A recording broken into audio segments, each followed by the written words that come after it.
Assalamualaikum warahmatullahi wabarakatuh. Di sini saya perwakilan dari kelompok 6 akan membahas materi tentang heteroskedasitas. Untuk anggota kelompok kami yang terdiri dari 1. Nila Andarista dengan NIM 12403 193 173. Yang kedua yaitu Dea Zela Cahyani dengan NIM 12403 193 186. Untuk yang ketiga yaitu saya sendiri, Fikri Reza Permadi dengan NIM 12403 193 188. Untuk yang keempat yaitu Riandini Santi dengan NIM 12403 193 210. Untuk yang pertama yaitu pengertian dan makna heteroskedasitas. Salah satu asumsi yang harus dipenuhi oleh peneliti saat melakukan analisis menggunakan regresi linier berganda dengan metode OLS agar estimasi parameter model menjadi blue adalah homoskedasitas, tetapi ada hal yang membuat sulit mendapatkan varian yang konstan, sehingga sering terjadi pelanggaran yang disebut dengan heteroskedasitas. Heteroskedasitas adalah adanya ketidaksamaan harian dari residual untuk semua pengamat pada metode regresi. Sifat dan konsekuensi heteroskedasitas. Sifat dasar heteroskedasitas yaitu apabila dari suatu asumsi penting model regresi linear klasik adalah bahwa varian tiap unsur gangguan UI yang tergantung pada nilai yang dipilih dari variabel yang menjelaskan X adalah suatu angka yang konstan yang sama dengan O2 atau varian yang sama. Contoh, bila tidak ada heteroskedasitas yang akan disajikan pada data sebagai berikut. Terjadi heteroskedasitas karena terdapat varian gangguan error terms yang sangat berpengaruh pada perusahaan dan besar kecilnya perusahaan juga akan sangat berpengaruh akan terjadinya gangguan. Adanya heteroskedasitas dapat diketahui dengan EI sama dengan OI pangkat 2. Konsekuensinya terdapat OLS apabila terdapat masalah dan kita tetap ingin mempertahankan asumsi metode OLS lain. Akankah menghasilkan best linear estimasi atau yang disebut blue atau tidak? Dapat dilihat pada data di bawah ini menggunakan rumus Y sama dengan B0 plus B1 X1 plus EI. Jika kita tetap mempertahankan OLS dengan alasan asumsi lain terpenuhi, maka akan terjadi seperti rumus di sini. Sifat estimasi B1 linear dan tidak bias. Di bawah contoh varian mengandung heteroskedasitas sebagai berikut. Varian OLS tanpa heteroskedasitas sebagai berikut. Dapat disimpulkan adanya heteroskedasitas menyebabkan estimasi B1 tidak memiliki varian yang minimum. Jika kita menggunakan metode OLS, estimator B1 akan melakukan karakteristik 1. Estimator metode OLS masih tidak bias. 2. Estimasi metode OLS masih linear. 3. Estimasi metode OLS tidak lagi mempunyai varian yang minimum. Adanya heteroskedasitas, estimasi OLS tidak menghasilkan estimator yang best linear unbiased estimator atau blue, hanya linear unbiased estimator atau LUE. Konsekuensi jika estimator B1 tidak lagi memiliki varian yang minimum dan tetap menggunakan metode OLS, konsekuensinya sebagai berikut. 1. Jika varian tidak memiliki minimum, maka menyebabkan perhitungan standar error metode OLS tidak bisa lagi dipercaya kebenarannya. 2. Akibatnya interval estimasi maupun uji heteroskedasitas Hipotesis yang didasarkan pada distributor T maupun F tidak bisa lagi dipercaya untuk evaluasi hasil regresi. Selanjutnya materi deteksi heteroskedastisitas. Nah, di sini itu ada beberapa metode. Ada 7 metode yang mau saya jelaskan. Yang pertama itu metode informal. Nah, di sini cara paling cepat untuk menguji masalah heteroskedastisitas adalah mendeteksi pola residual melalui sebuah grafik. Jika residual mempunyai varian yang sama, maka tidak mempunyai pola yang pasti dari residual. Sebaliknya, jika residual mempunyai sifat heteroskedastisitas, residual akan menunjukkan pola tertentu. Yang kedua yaitu metode Glatzer. Beranggapan bahwa variabel gangguan nilainya tergantung dari variabel independen yang ada di dalam model.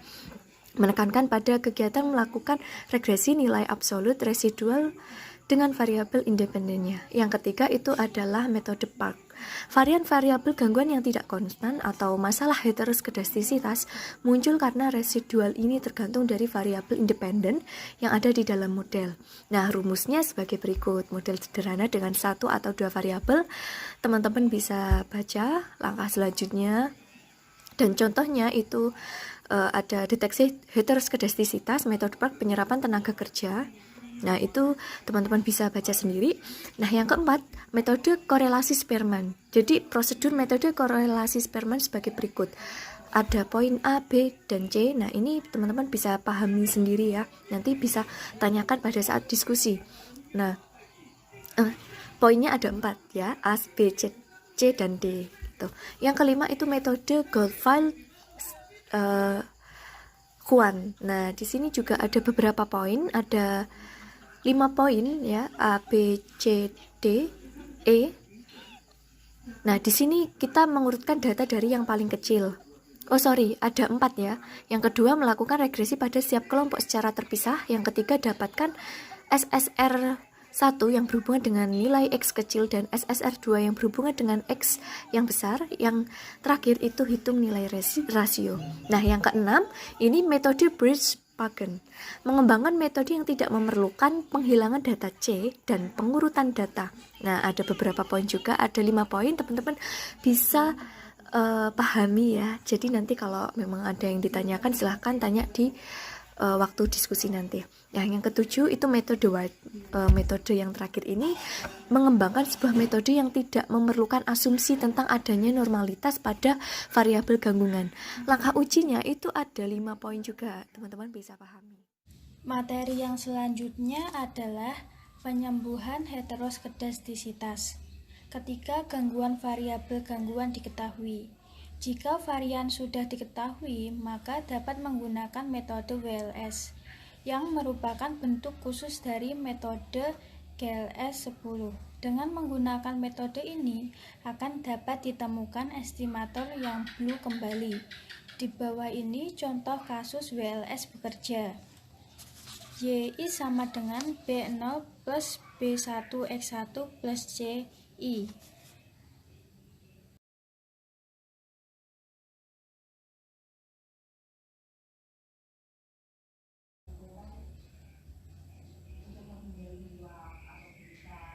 Jika varian variabel gangguan diketahui, maka persamaan 7.49 dibagi akan mendapat persamaan YI per delta I sama dengan BN per delta I plus B1 per delta I plus C1 per delta I, atau dapat ditulis Y1 sama dengan BN1 per delta I plus B1 X1 plus EI.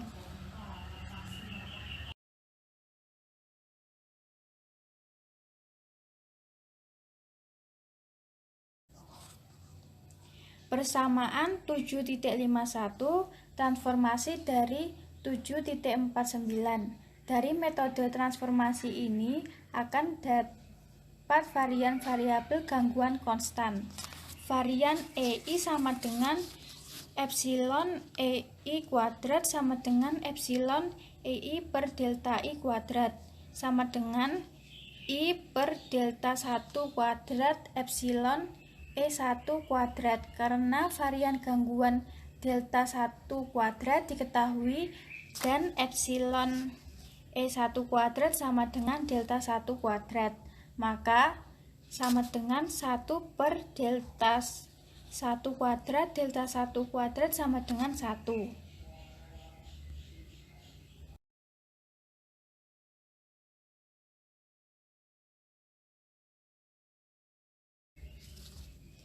Varian gangguan EI konstan saat diaplikasikan dengan metode OLS dalam persamaan transformasi 7.51 dan kita mendapatkan estimator blue.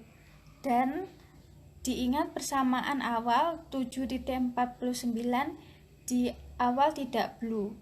Ketika varian-variabel gangguan tidak diketahui, ada beberapa metode yang digunakan untuk penyembuhan heteroskedastisitas. Di antaranya, metode White dan metode penyembuhan melalui transformasi.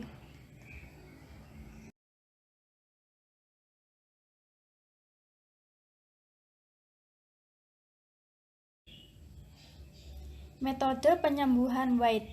Contoh kasus uji statistik, nilai T hitung sebesar 4,89 sedangkan nilai T kristis dengan alfa sama dengan 5% dan DF sama dengan 28 sebesar 1,701 pada uji satu sisi. Output berpengaruh positif pada tenaga kerja.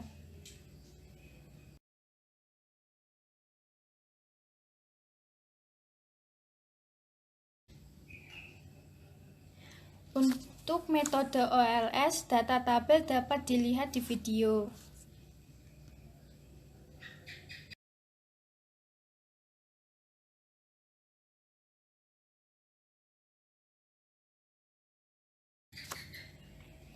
Selanjutnya, untuk metode heteroskedasticity consistent covariant metric estimator, data tabel dapat dilihat di video. Untuk poin selanjutnya yaitu mengetahui pola heteroskedastisitas. Kelemahan dari metode White adalah estimator yang dapat mungkin tidak efisien, sehingga metode yang bisa dilakukan untuk mengetahui pola heteroskedastisitas di dalam model. Pola ini dapat diketahui dengan variabel independen.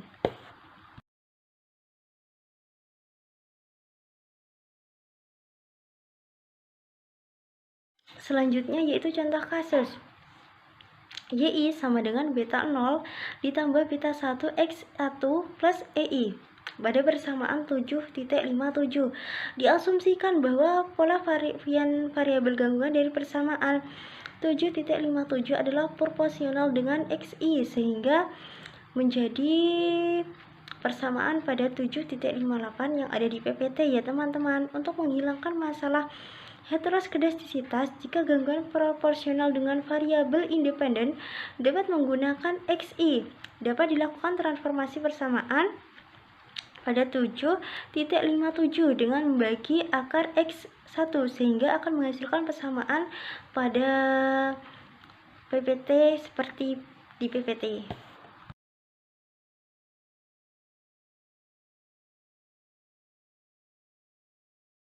Lanjut, dapat dibuktikan bahwa varian 7.59 tidak lagi heteroskedastisitas tetapi menjadi homogenitas seperti pada persamaan 7.59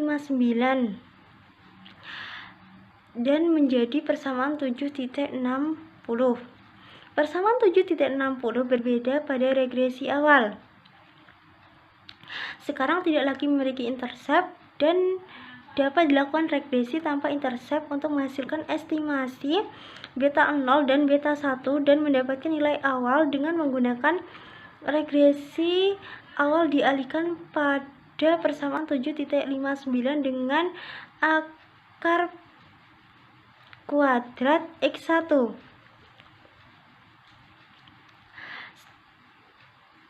Setelah proporsional dengan variabel independen X, dapat diasumsikan bahwa pola variabel gangguan adalah proporsional dengan X1 pangkat 2. menjadi persamaan 7.61 yang ada di PPT.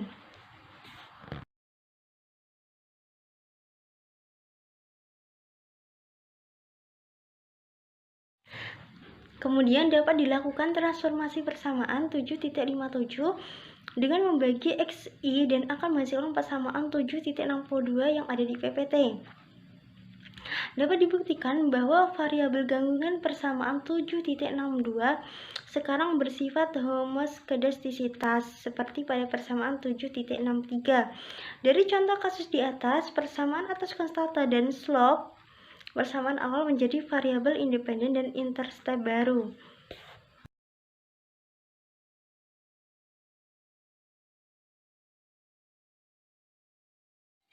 Poin selanjutnya yaitu penyembuhan heteroskedastisitas melalui transformasi. Contoh kasus yaitu penyerapan tenaga kerja industri besar dan sedang atau IBS Indonesia dengan ISIC 3 digit tahun 1983. Modelnya mengandung heteroskedastisitas. Penyembuhan masalah heteroskedastisitas melalui transformasi persamaan. Transformasi yang digunakan tergantung pada pola varian residualnya. Jika plot residual, maka varian residualnya polanya proporsional terhadap output atau X, sehingga dapat dilakukan metode transformasi seperti pada persamaan 7.59.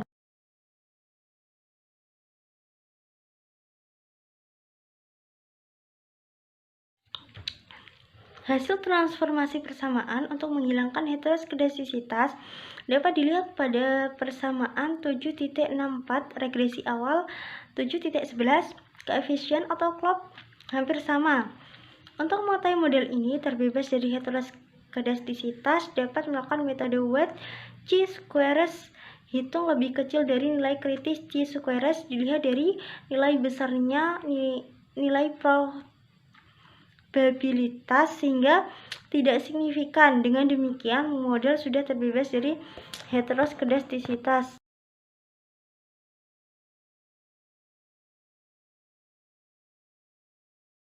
Selanjutnya, hasil dari regresi awal bisa didapat dengan mengalihkan persamaan 7.64 dengan akar pangkat X1.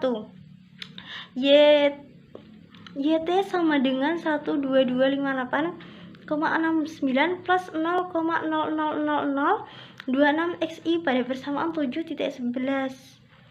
SC sama dengan 18957,24 dikali 0,000032 sehingga R kuadratnya 0,7043. Maksudnya 0,7043.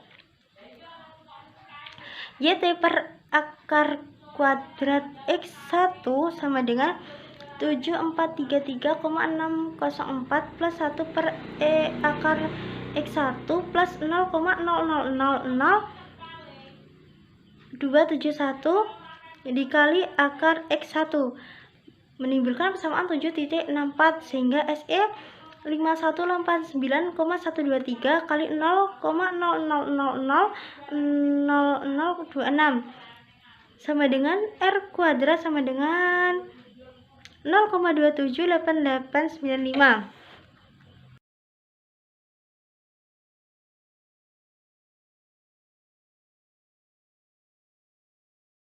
Berikut tabel uji weight dari heteroskedastisitas kasus di atas.